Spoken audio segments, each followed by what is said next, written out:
Happy Father's Day! Hallelujah, Lord! Happy Father's Day! And thank you for this day. Samahan kami muli ay makasasamba sa iyo ng malaya sa Espiritu at katotohanan sa oras na ito. Gaya nga po ng sabi ni Kuya Clifford, hindi hadlang ang kung ano man yung nararamdaman natin ngayon. Mainit, yan po ay sacrifice of praise natin sa Panginoon sa oras na ito. Hallelujah! Sige po, malakas na malakpak, papuri para sa ating Diyos. Tunay, iyakit sa presensya ng ating Diyos. Amen? Hallelujah!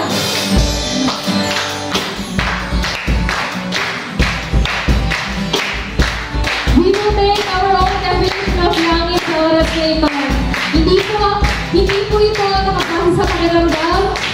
Ito po ay nakabase sa kung ano yung kayang gawin ng banal na Espiritu sa atin, sa ating pagsamba sa oras na ito. Hallelujah!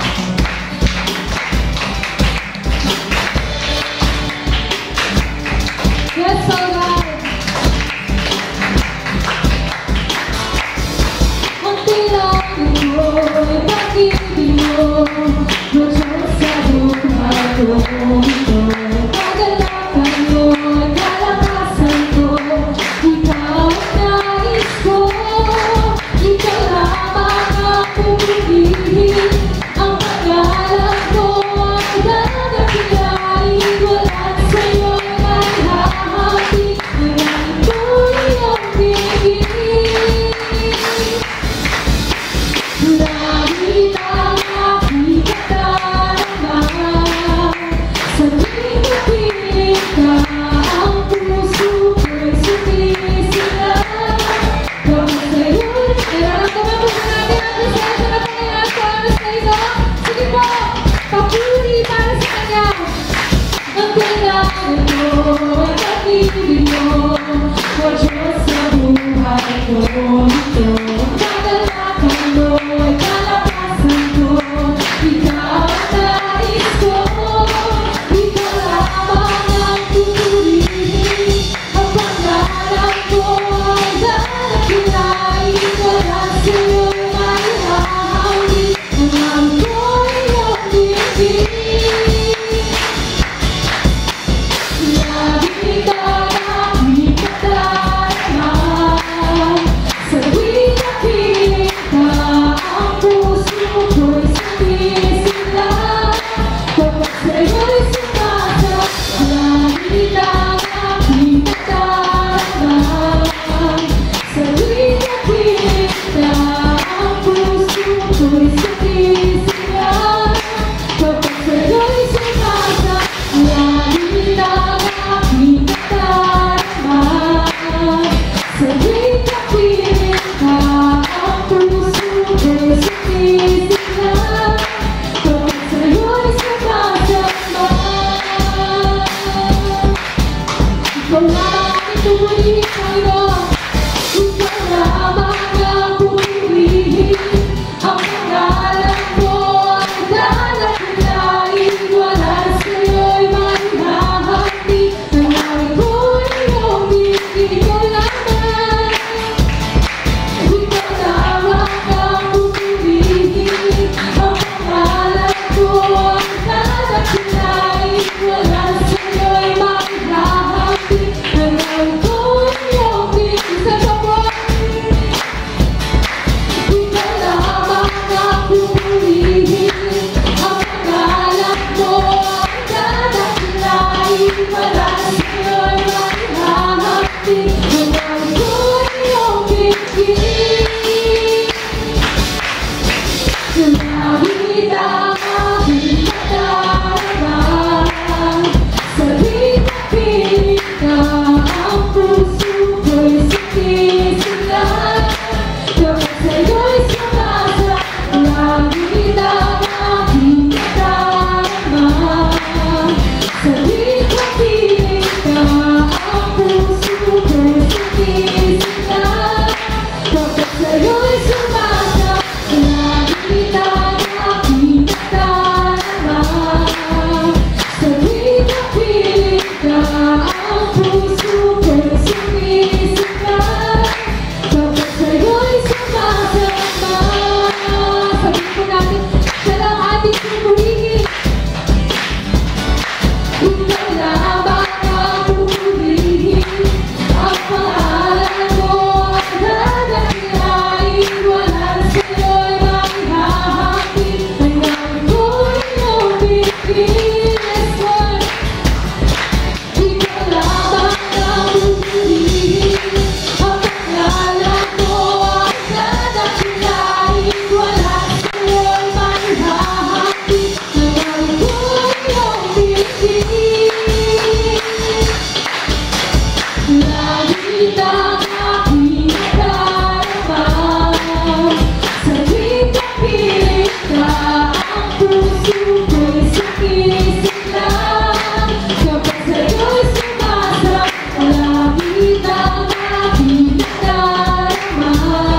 Lord. Sa tingin ka, ang puso ko'y sumisigla. Kapag sa'yo'y sumasakta, kapag sa'yo'y sumasakta. Salamat, Panginoon. Thank you sa oras na ito, Panginoon. Kung nagagalang, nagpupunit ng papasalamat. At lagi namin sasaliwan, Panginoon, ang iyong kabutihan sa amin. The mere fact, Lord God, na kami nagkatipon sa oras na ito, Panginoon, with our desire to worship you in all circumstances, Panginoon, nagpapasalamat kami, O Diyos. Tunay na, Panginoon, ito'y pagkilos ng iyong banal na Espiritu sa aming buhay. And what more, Father God, we would like to intensify our worship and to thank you, Lord, for who you are. Nananatili kang mabuti, ano man ang kalagayan ng aming buhay, and proven and tested, Father God, ang iyong kabutihan at katapatan sa aming mga buhay. Kaya naman, Lord, wala kami ibang dahilan kung hindi magpasalamat ng lubos-lubos sa iyo, aming Panginoon. Salamat, O Diyos. Salamat, Panginoon. Salamat sa kalayaan na ito magbibigay.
katotohanan. Hallelujah. Let us worship our God in spirit and in truth. Hallelujah. We worship Him. Let us softly sing. Oh, God. We lift up our voices to you, Father God. Galing sa puso namin, we would like to worship you, Father. Ang Diyos na mabuti, ang kapangyarihan Diyos, dakila, tapat, ang walang papuri, pagsasalamat. Dito pa po natin ang ating piliin sa oras na ito. Your all-time worship para sa ating Diyos. Hallelujah! We glorify, Hosanna in the highest. We worship you. We worship you. Oh, hallelujah. Hallelujah. Hallelujah. Salamat po,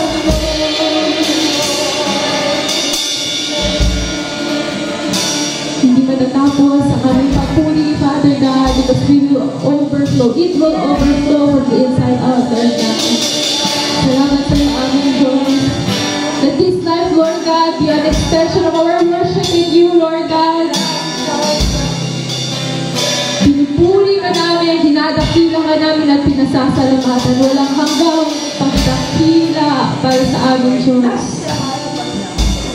Walang hanggang pagsambang para sa aming Ama, sa Hari ng mga Hari at Diyos ng mga Diyos. We would like to honor and give you all the praises that we can give, Lord God. We love you. In Jesus' name we pray. Amen.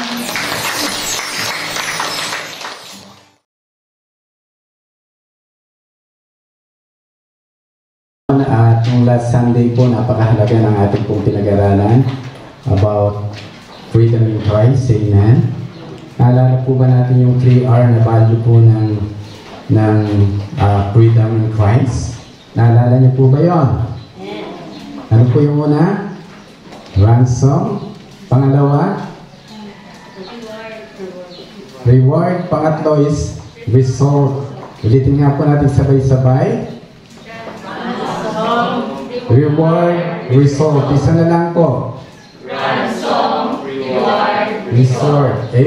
Yung dalawa po na stand. Number 1 is stand firm. Number 2 is stand faithful. Ulitin natin po ng dalawang beses. Stand firm, stand faithful. Isa na lang po. Stand firm, stand faithful. At hindi po basta-basta itong mga salita na ito.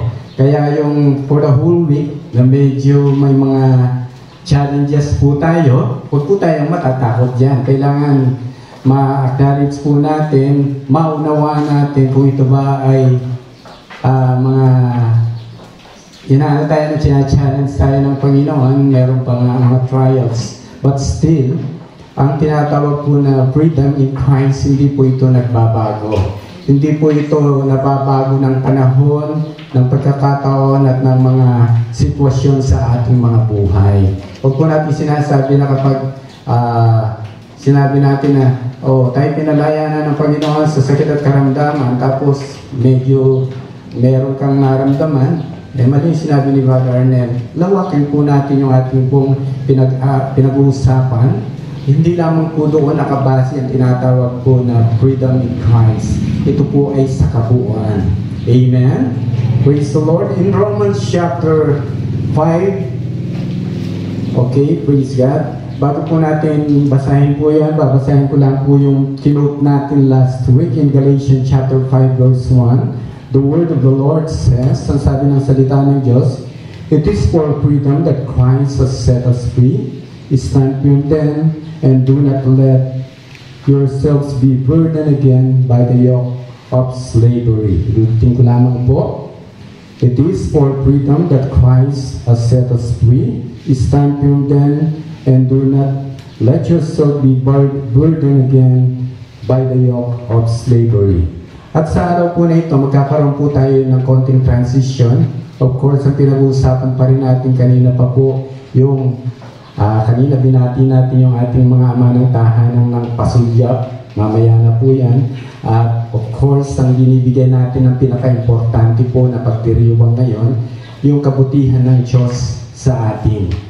Yung katapatan ng ating Diyos na buhay. In Romans chapter 5 verse 8, the Bible says, "But God demonstrates His love for us in this, while we were still sinners, Christ died for us."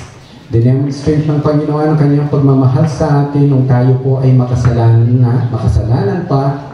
Si Jesus ay namatay para sa atin doon sa cross of Calvary. Ng ating pong pag-aaralan, pamamagatan po natin the Father's love.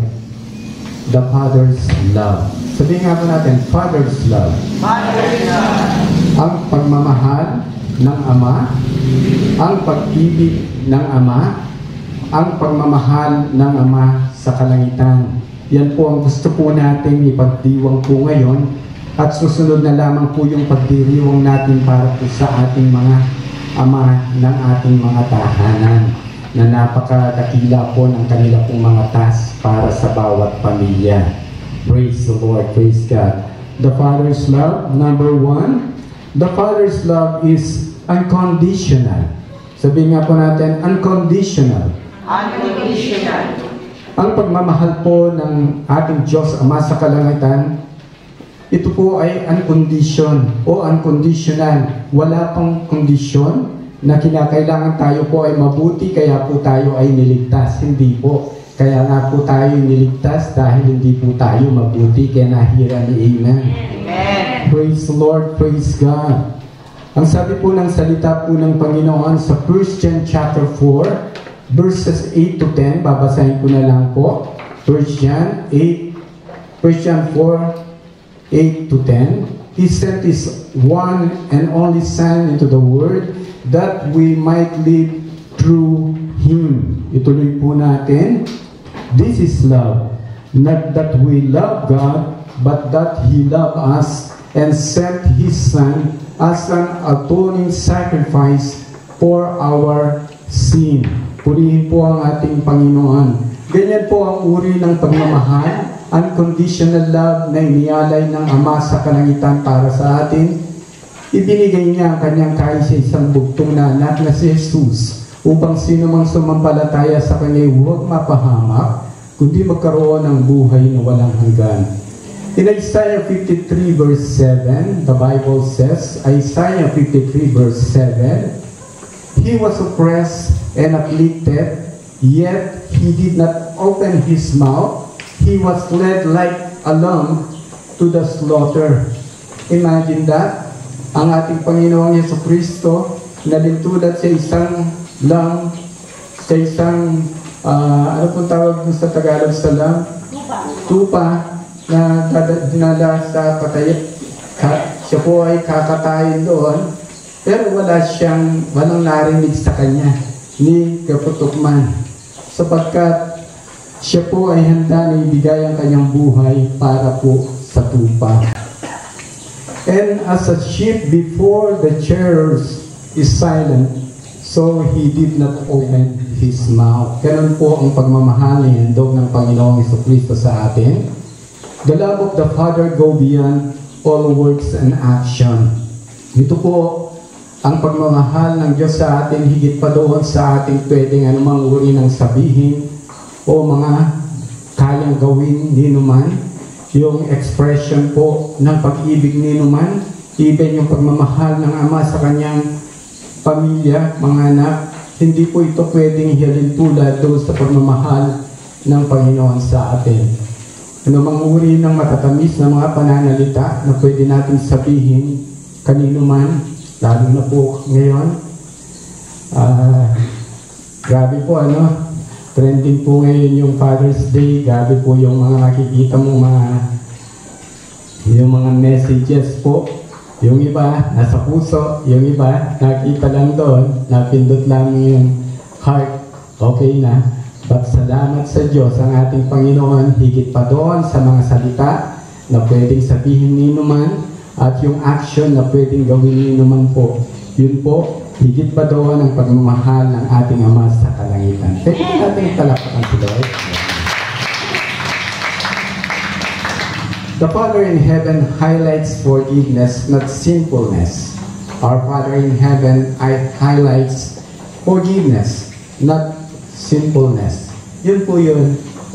Hindi po tinignan ng Panginoon ang mga bagay na maganda sa atin. Ang tinignan ng Diyos, yung mga bagay na hindi po kaaya-aya sa harapan o sa sino mang makakakita. Isang larawan na walang magkakagusto, pero ang Diyos nagustuhan ka. Amen? Amen. Kahit na hindi tayo karapat-dapat, kahit walang makitang mabuti at maganda sa atin, kahit ng panahon na yon, ang Panginoon na namatay sa krus ng Kalbaryo para sa atin nung tayo po'y makasalanan pa. Puro kasalanan tayo, subalit nakita ng Panginoon yung kanyang, ipinahayag ng Panginoon yung kanyang pagmamahal. Kalakip nito ang kanyang biyaya at kahabagan upang matanggap po natin ito, ang kanyang pagmamahal. In Luke chapter 5 verse 31 hanggang 32, the Bible says, Jesus answered them, "It is not the healthy who need a doctor, but those who are ill." Hindi po nangangailangan po ng manggagamot ang isang tao na wala namang sakit para praising. Parang ganun lang po yan. Ang Panginoon, naparito po siya para sa mga tao talaga na naghahanap ng tinatawag po na kalinga ng isang ama. Sa atin po, sa buhay natin, marami tayong kwento no? Sa pamilya po natin, iba-iba tayo ng kwento. Yung iba nagsasabi na napakabuti ng aking ama, namimiss ko siya, meron namang hindi kagandahan ang mga remembrance na iniwan ng kanilang mga ama. Yung iba, maagang iniwan ng kanilang ama, kagaya ko after 7 years, tapos na, wala na yung tatay ko, but praise God. At nung dumating yung 18 years old ko, dumating uli yung aking ama, ang aking ama sa kalangitan, na nagpahayag ng pagmamahal sa akin unconditionally. At sa inyo din po, marami tayong mga naranasan sa buhay. Hanggang ngayon, iba-iba po yan. No, sinulat po yun ayon po sa naisin ng Panginoon po sa atin. Kaya sa araw po na ito, kagalakan po natin ibinabahagi. Ngayon po tayo ay pare-pareho na merong ama na binigyan tayo ng pagmamahal unconditionally. Praise the Lord. Palakpakan nga po natin si Jesus Christ.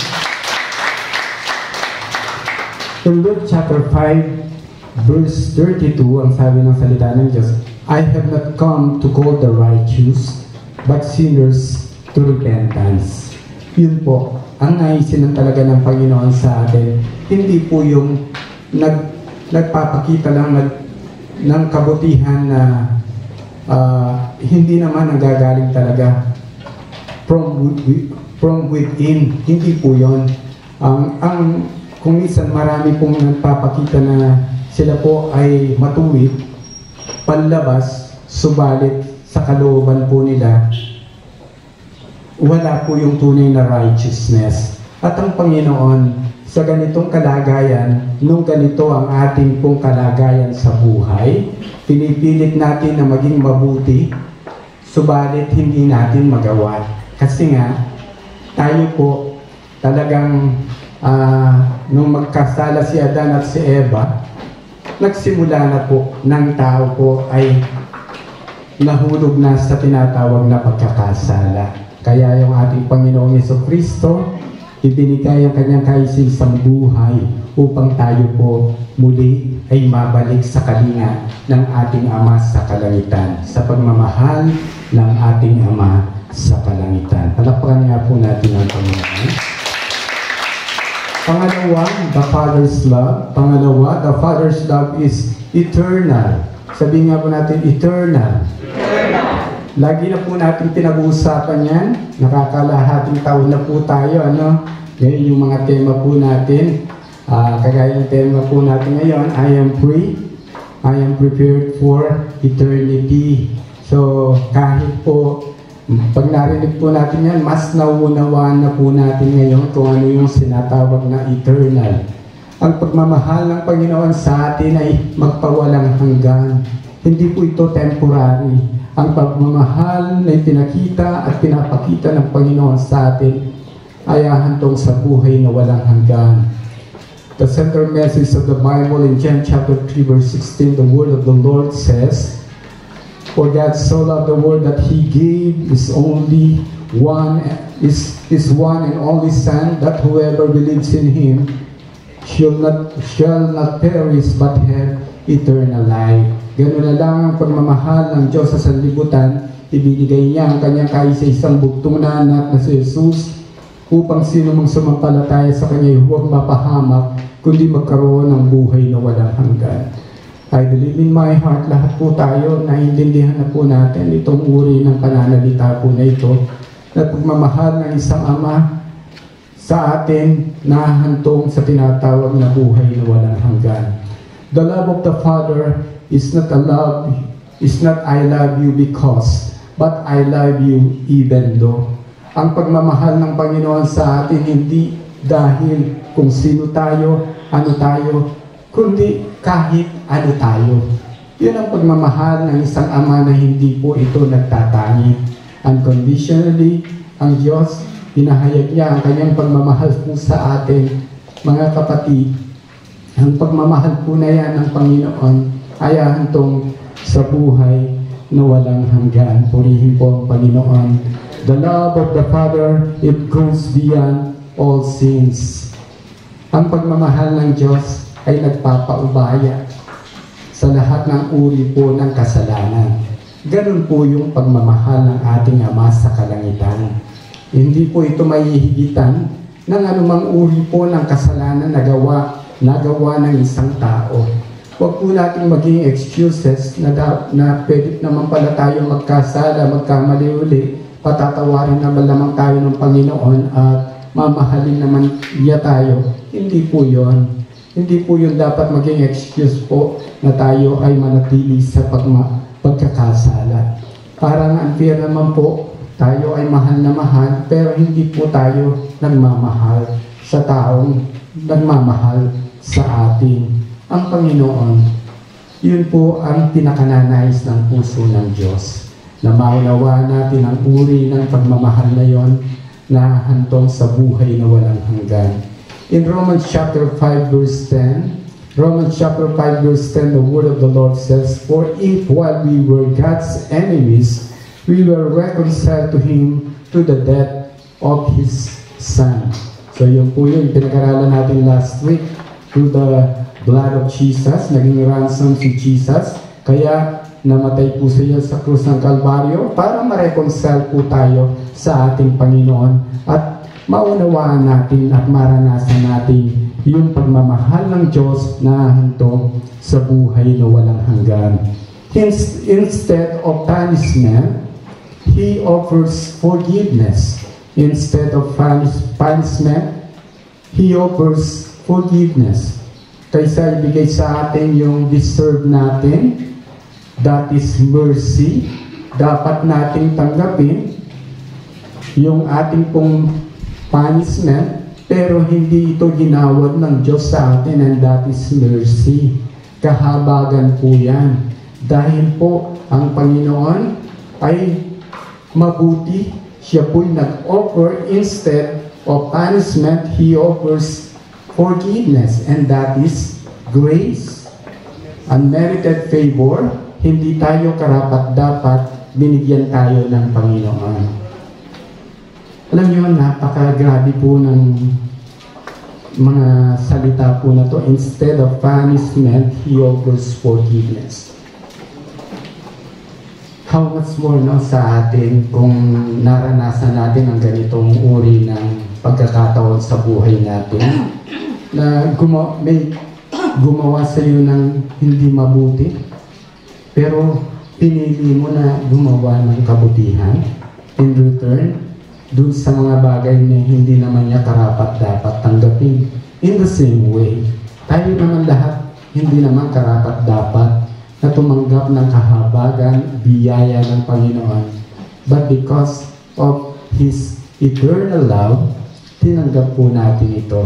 At kung ito po, pinili po natin na magpatawad instead po ng tinatawag na judgment ang ibigay natin, ang Panginoon nakasulat yan sa puso ng ating Diyos sa kalangitan. Ang ating Diyos, hindi po nagbabago yung kanyang pagmamahal. His love is eternal. Palakpakan nga po natin ang Panginoon. In Romans chapter 3 verse 23, Romans 3 verse 23, ito po mga binabaton po natin mga verses, very familiar po ito. At nawa, hindi nyo po makalimutan itong mga to kasi ito po yung mga basic foundation po ng ating mga pananampalataya at ating kaligtasan sa harapan ng Panginoon.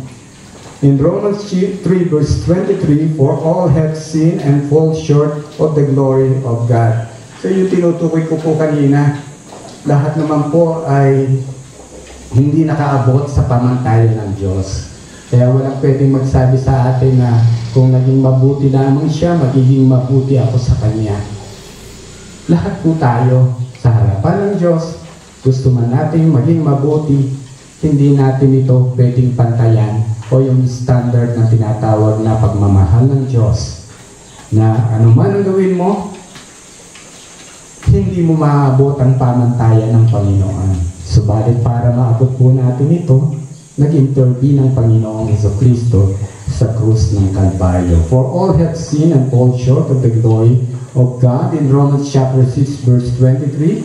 For the wages of sin is death, but the gift of God is eternal life in Christ Jesus our Lord. Romans 6 verse 23. Ang kabayaran ng kasalanan ay kamatayan, subalit ang kaloob ng Diyos ay buhay na walang hanggan. Kanino?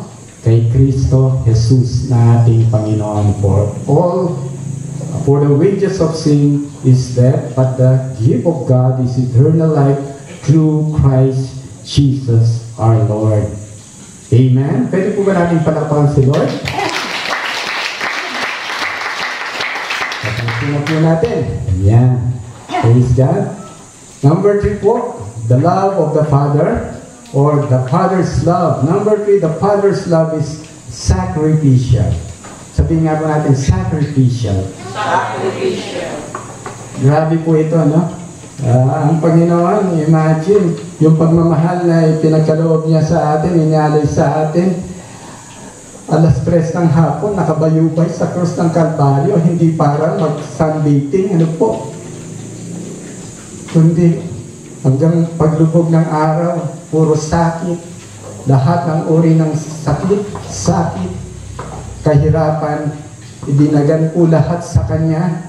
Hindi siya matingnan ng ating Panginoon, ng ating Ama sa kalangitan, na hindi niya makita yung Kanyang anak na nagniningning na tala sa umaga. Kasi ang dumadagan doon yung kasalanan na hindi po kayang tingnan ng Panginoong Diyos na makapangyarihan sa lahat. Kung meron ng pong bagay na hindi po pinipili ng Diyos na tingnan, ito po yung salitang kasalanan. Kaya nga po, kapag may hinihingi tayo sa Panginoon, ang sabi ng Bible, if there is an iniquity in my heart, the Lord will not answer my prayers. Kaya wag po tayo magtaka. Ba't kaya parang hindi nakatingin si Lord sa akin? Ano kaya problema? Saliksikin niyo po ang iyong mga puso. Baka hindi pa kayo makipatinan ng Panginoon kasi po merong kasalanan po na siya po umaharang upang makita ng Diyos ang kagandahan ng kanyang anak. Magpalinis po tayo sa harapan ng ating Diyos na buhay. In Hebrews chapter 9 verse 22, the Bible says, indeed, under the law, almost everything is purified with blood. Yun po sa tinatawag po na kautusan. Ang lahat po ay pwedeng malinis sa pamamagitan po ng blood. Kaya sila po'y nag-aalay ng mga malilinis na mga animals, kagaya po ng mga sheep, kagaya ng mga tupa. Ito po ay malilinis po. very harmless po sila. Yun po sa tinatawag po na kautusan. Subalit ang Panginoon, yung pag-aalay po na ito, kailangan matapos na. Kaya nung ang Panginoon namatay sa krus ng Kalbaryo, inialay ng ating Diyos Ama sa kalangitan ang isang sacrificial love, naputol po ang ganitong uri po ng pag-aalay o yung offerings. At nung namatay si Jesu Cristo sa krus ng Kalbaryo, wala na pong ibang dugo na pwede pong tumigis sa ikapapatawad ng mga kasalanan. Ano pong ibig sabihin nito? Huwag natin sasayangin po yung sakripisyo na ginawa ni Jesu Cristo. Inialay niya ang kanyang buhay sa atin as a living sacrifice, as an aroma of worship, offering, sacrificial offering sa harapan ng Panginoon. Huwag po natin itong sasayangin. Wala na pong ibang Jesus na darating kung tatalikuran pa po natin siya. Hindi na po ito yung panahon na tumalikod sa Panginoon. Sa panahon po na to, di ba, last week, ang ganda naman lahat. No, ang ganda po lahat. Tapos, nung kinalunisan, bigla na tayo ng bigla. MECQ na tayo ulit. Samantalang okay naman sa bataan, but I believe in my heart, alam ng ating mga authorities ang kanilang mga ginagawa. So we need to obey, no? Nagpapasalamat tayo sa ating Panginoon. Mga kapatid, huwag na po tayong tatalikod pa sa Panginoon. Huwag na po tayong manlalamig sa harapan ng Panginoon. Ang pagmamahalan nialay ng Panginoon sa atin, ito po ay tinatawag na sakripisyo po ng Panginoon para sa atin. And without the shedding of the blood, there is no forgiveness of sins. Kung wala pong pagbubugo ng dugo ng isang banal, dugo ni Jesu Cristo sa krus ng Kalbaryo, walang ikapapatawad ng kasalanan. The love of the Father, it goes beyond all pain. The love of the Father goes beyond all pain. Sa atin, handahan siguro na natin na kung tatanungin ko kayo sa inyo, magtatanong ako sa inyo na yung mga karanasan natin, marami na rin pong pain, sigurado na sasabihin nyo, ay mahirap na nang magsalita sa mga hirap na aking naranasan. Pero alam nyo, ang pagmamahal ng Panginoon na sinakripisyo niya sa atin, hindi po ito mayahalin tulad ang anumang uri ng sakit, ng pain and sufferings na ating napagdaanan. Hindi po ito may kukumpara sa pagmamahal ng ating Diyos Ama sa kalangitan. Can I hear an amen? Palakpakan nga po natin ang Panginoon sa Kristo. In Philippians chapter 2 verse 8, and being found in appearance as a man, he humbled himself by becoming obedient to death, even death on a cross. Amen. In Isaiah 53 verse 3, ang sabi ng Bible, he was despised and rejected by mankind, a man of sufferings and familiar with pain. Kaya hindi po pwedeng ikumpara yung pong hirap na ating nadaanan o minsan may konting mga trials, challenges sa ating pananampalataya. Yung pagmamahal ng Diyos sa atin, hindi po ito pwedeng may kumpara sa anumang uri po ng sakit sa mundong ito. And last but not the least, in Isaiah 53 verse 3, the Bible says, surely He took up our pain and bore our sufferings, yet we consider Him punished by God, stricken by Him, and afflicted. Tayo po dapat ang makaranas po nito ng sakit po na yan sa kalangitan o sa kahirapan sa krus ng Kalbaryo. Pero dahil po sa mayamang biyaya po ng Panginoon, ang Panginoon po, pinagkaloob po sa atin ng Diyos yung kanyang pagmamahal. Amen. Praise the Lord. The love of the Father. Palakpakan po natin ang Panginoon. Pinagkaloob po natin sumandali. The love of the Father is unconditional. Number 2, the love of the Father is eternal. And number 3, the love of the Father is sacrificial. Praise the Lord. Hinihingi ko po na pwede po ba tayong tumayo, sumandali. Amen. Praise God. So yung kapangyarihan po ng pagmamahal ng Panginoon, ihahayag natin sa umaga. Praise the Lord. Praise God.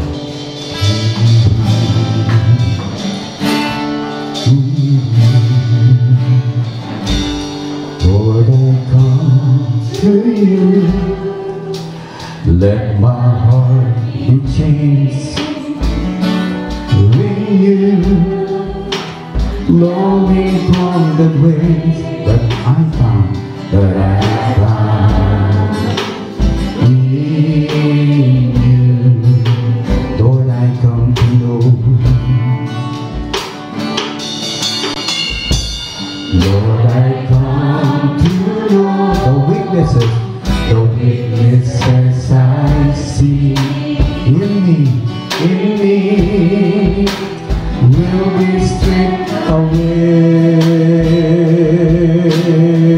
by the power of your love.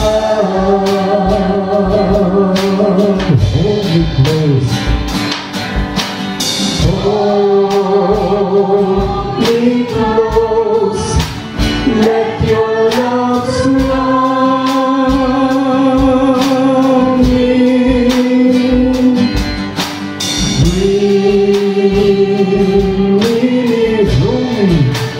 Draw me to your side as I wait,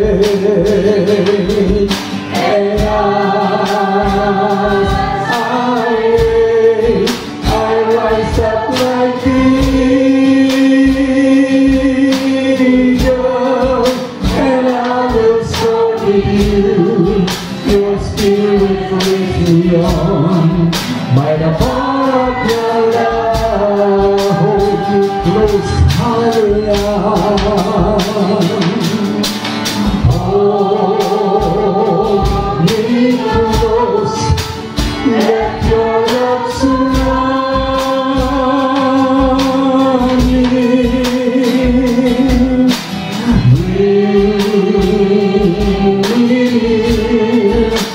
Draw me to your side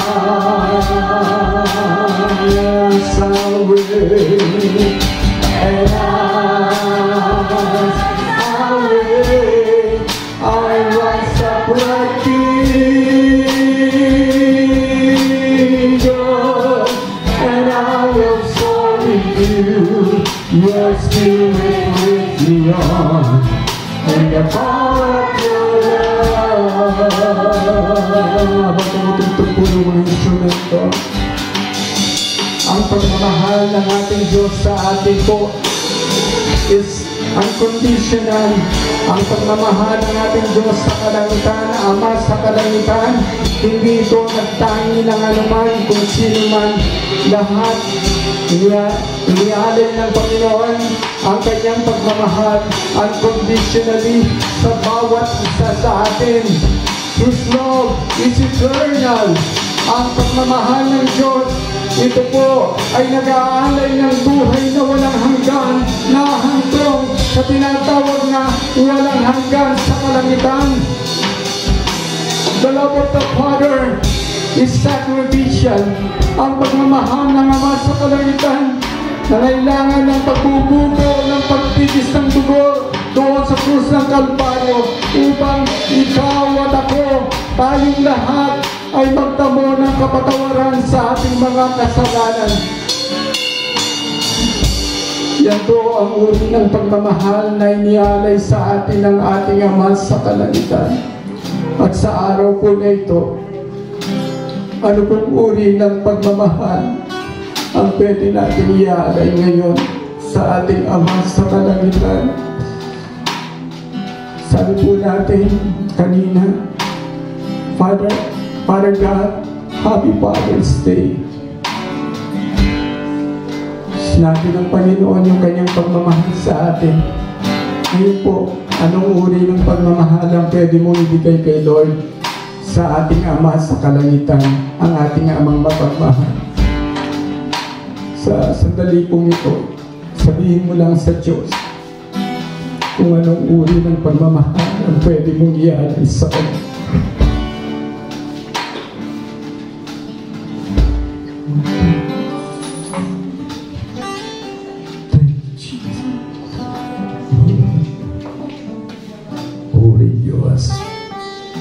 Thank you, Jesus. Yes, Lord. Yan po, sa isang katahimikan po, narinig ng Diyos ang sinabi mo. Naway matumbasan natin kahit konti po yung pagmamahal na iniaalay lagi sa atin ng ating Diyos araw-araw. His love is new every morning. Great is thy faithfulness. We are not consumed because of His kindness and faithfulness. Kaya hanggang ngayon, nag-exist pa rin tayo. Hanggang ngayon, meron pa rin tayong pagkakataon na mabuhay, gumawa, magtrabaho, mag-aaral, gawin yung ating dapat gawin dahil ito sa mayamang biyaya at pagmamahal ng ating Diyos sa kalangitan. Thank you, Jesus. Thank you, Lord. Panginoon, nandito po yung mga anak. Hindi man po namin matumbasan yung tatlong bagay na yun ng pagmamahal na pinagkaloob po sa amin. Nandito po kami ngayon. Hubugin mo po kami araw-araw. Lalo kang mapalapit sa amin. Ang panalangin namin, Panginoon, lalong lumalim ang pagmamahal namin sa iyo, aming Diyos Ama sa kalangitan. Thank you, Holy Spirit. Thank you, Lord God. Empower your people, Lord God. Oh, make a rose. Let your love surround me. Bring me near. Draw me to your side. Yes, I'll wait. And I'll wait. I'll rise up like the eagle, and I will soar with you. Your spirit leads me on by the power of your everlasting now. Thank you, Jesus. Hold it close. Hold me close. Let your love surround me.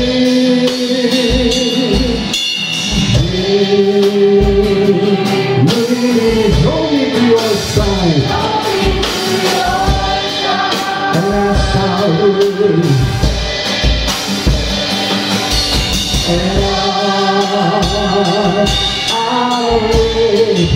I rise up like the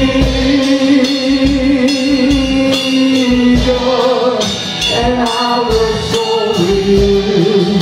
Your spirit leads me on by the power of your love. And I will soar with you. Your spirit leads me on by the power of your love. Palapakan natin ang ating Diyos sa kalangitan. Kami po nagpapasalamat po sa araw na ito. Walang hanggang pasasalamat sa isang walang hanggang pagmamahal ng aming Amang mapagmahal. Maraming salamat po sa pangalan ni Jesus. Amen. God bless you.